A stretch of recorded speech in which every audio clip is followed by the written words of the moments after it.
ये वीडियो बहुत ही इंफॉर्मेटिव होने वाली है, इसलिए इसे लास्ट तक के जरूर देखते रहना। हमने हमेशा से यही सुना है कि रियल लाइफ से इंस्पायर होकर कई मूवीज बनाई जाती हैं, लेकिन दुनिया में कुछ लोग ऐसे भी हैं जिन्होंने फिक्शनल मूवीज और वेब सीरीज को कुछ ज्यादा ही सीरियसली ले लिया और मूवीज और वेब सीरीज में दिखाए गए क्राइम को रियल लाइफ में करने की कोशिश की। और जब इन लोगों को पुलिस ने पकड़ा तो उन्हें अपनी पूरी जिंदगी जेल की हवा खानी पड़ी। आज इस वीडियो में हम कुछ ऐसे लोगों के बारे में बात करने वाले हैं जिन्होंने मूवीज और वेब सीरीज से इंस्पायर होकर रियल लाइफ में क्राइम किए। स्पेशल 26 2013 में बनाई गई एक मूवी है जो कि असल में एक रियल लाइफ की चोरी से इंस्पायर्ड है। ये मूवी 1980 में की गई एक चोरी से इंस्पायर्ड है। इस मूवी में दिखाया गया है कि किस तरह से कुछ लोगों की गैंग मिलकर इनकम टैक्स ऑफिसर्स होने का दिखावा करते हैं और अलग अलग जगह पर जाकर रेड डालते हैं। इस मूवी को देखकर कई लोगों ने इसे रियल लाइफ में परफॉर्म करने की कोशिश की, जिसमें इंदौर में रहने वाला देवेंद्र डाबर नाम का एक आदमी भी था।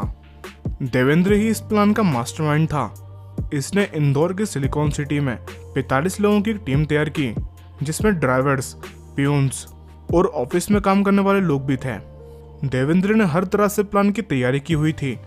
उसके पास सभी की uniform, badges, income tax department की रजिस्ट्रेशन वाली vehicle plates, letter heads, seals और यहाँ तक कि कई फेक आईडीज भी थी।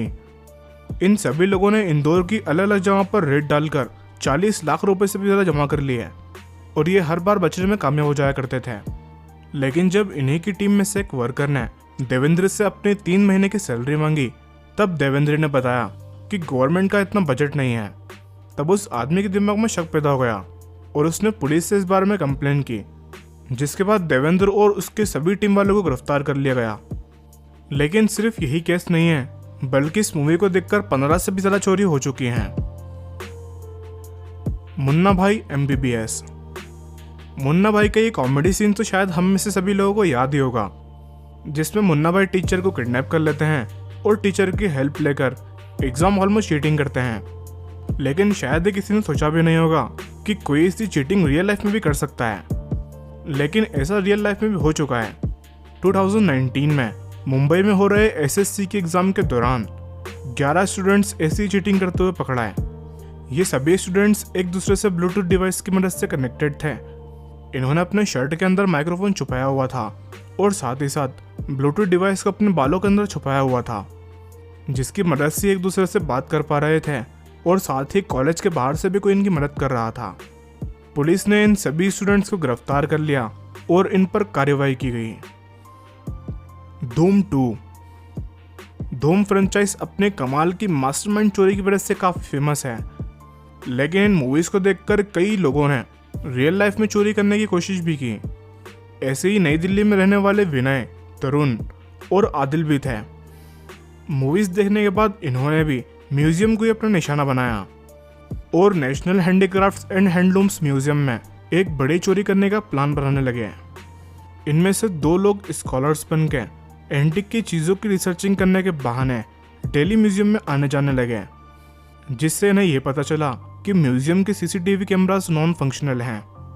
जिसका फ़ायदा उठाकर जब म्यूजियम बंद था तब ये म्यूजियम में घुस गए और 16 एंटिक पश्मीना शॉल चुरा ली, जिनकी कीमत लगभग 2 करोड़ रुपए थी।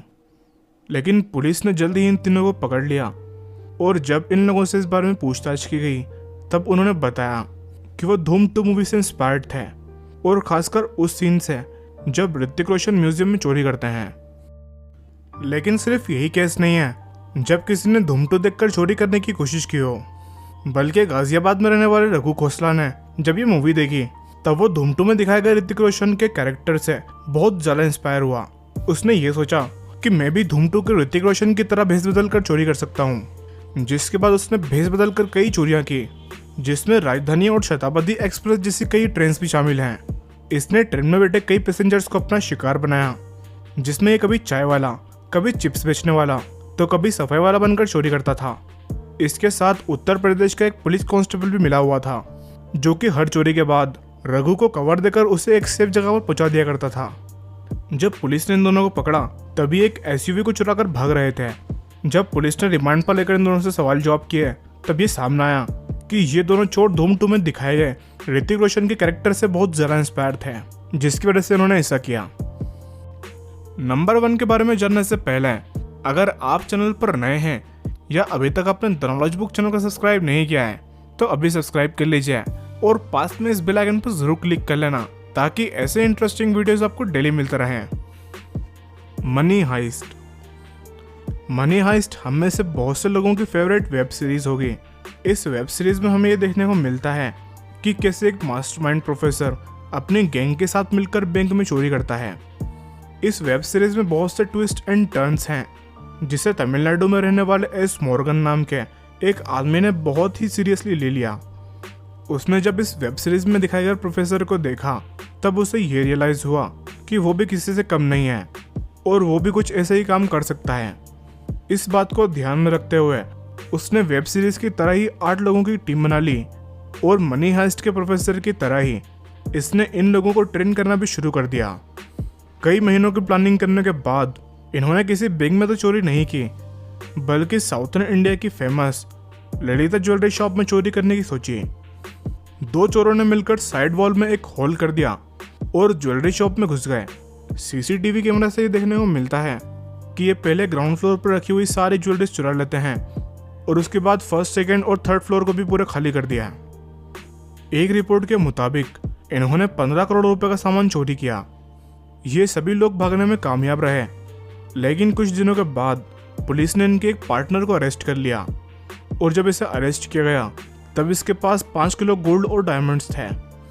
इसके बाद 9 स्पेशल टीम को तैयार किया गया जिनका काम इन 7 लोगों को पकड़ना था और साथ ही साथ एस मुरुगन नाम के इस आदमी को भी। जब गिरफ्तार किए गए इस आदमी से पूछताछ की गई तब इसने बताया कि मुरुगन मनी हाइस्ट से बहुत ही इंस्पायर्ड था और वही इस प्लान का मास्टरमाइंड भी है। जब मुरुगन का क्रिमिनल रिकॉर्ड चेक किया गया तब ये सामने आया कि उसने 3 इंडियन स्टेट्स में 150 से भी ज़्यादा चोरी की हुई हैं, जिसमें तमिलनाडु भी शामिल है। मुरुगन और उसकी टीम चोरी करते हुए वॉकी टॉकी का इस्तेमाल कर रहे थे जिसे डिटेक्ट भी नहीं किया जा सकता था। पुलिस ने 50 से भी ज़्यादा बार मुरुगन को पकड़ने की कोशिश की लेकिन वो हर बार भागने में कामयाब हो जाया करता था। कुछ दिनों के बाद मुरुगन ने खुद ही सरेंडर कर दिया और ऐसा बताया जाता है कि उसकी तबीयत कुछ ज़्यादा ही खराब हो गई थी, जिसके चलते हुए 2 अक्टूबर 2019 में बेंगलोर में उसकी मौत हो गई। दोस्तों, मूवीज़ और वेब सीरीज सिर्फ हमारे एंटरटेनमेंट के लिए बनाई जाती हैं और इन्हें सिर्फ एंटरटेनमेंट के लिए देखा जाए तो ये अच्छा है और इसे रियल लाइफ में करना एक बहुत बड़ी बेवकूफ़ी है। जैसे कि आपने वीडियो में देखा कि मूवीज़ को रियल लाइफ में कॉपी करने वाले सभी लोगों का बहुत ही बुरा अंजाम हुआ और इन लोगों की बहुत ही बुरी हालत हो गई। दोस्तों, इन सभी केसेस में से कौन सा केस आपके लिए सबसे शॉकिंग था नीचे कमेंट करके ज़रूर बताना। वीडियो अच्छा लगा हो तो लाइक करना और इसे ज़्यादा से ज़्यादा शेयर करना।